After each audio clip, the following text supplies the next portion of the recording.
you can do the work. You can go to therapy. You can understand your childhood, know exactly why you do what you do, and still feel stuck in the same old cycles, which is confusing and frustrating because at that point you're like, okay, I have all this insight, so why is nothing changing? In the last video, we talked about internal belonging, how to stay connected to yourself instead of reaching outside of yourself for stability. But there is another really important piece to add on to this because connection alone doesn't create change. Something has to lead the change. Self-led energy is the ability to stay connected to yourself and still move your life forward in a grounded way. It's not about having no fear, and it's not about feeling perfectly ready either. It's about not letting every internal reaction make your decisions or influence your decisions. Because most people aren't actually leading their lives, their parts are, which is not ideal for your long-term goals.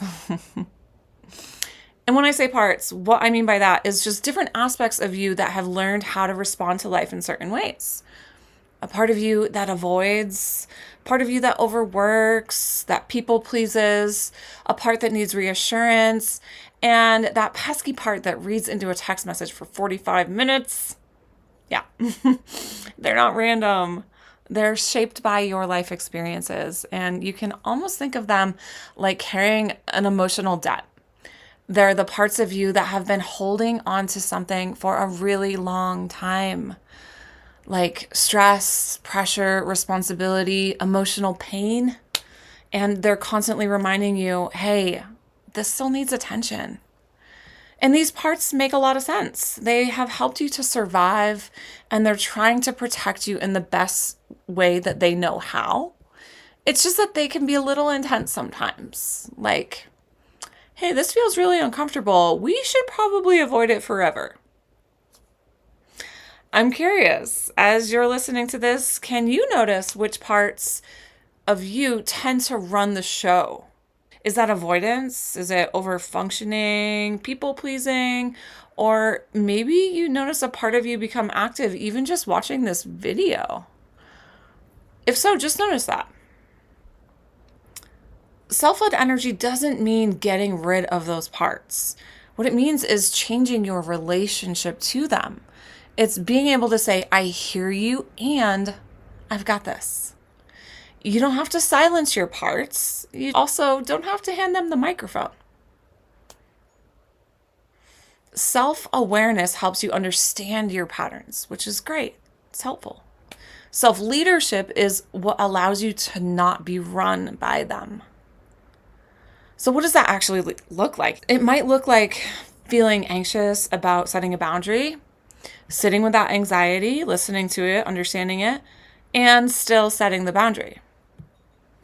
It might look like feeling the urge to avoid something, getting curious about the avoidance, and still showing up. Maybe feeling some sense of self-doubt and still making the decision that feels most aligned with you. And not aggressively, not like, I'm going to override my entire nervous system today and become a completely new person. Because your system will not cooperate with that, I promise. Even with these videos, there are parts of me that want to overthink or delay or pull back, parts that want to make it perfect or not do it at all. And self-led energy for me looks like staying connected to those parts, understanding them, appreciating them, while still choosing to show up because that is the most aligned option for me personally going through this process. Because self-led doesn't mean force. It means leadership. It means you can feel something without letting it completely determine what happens next.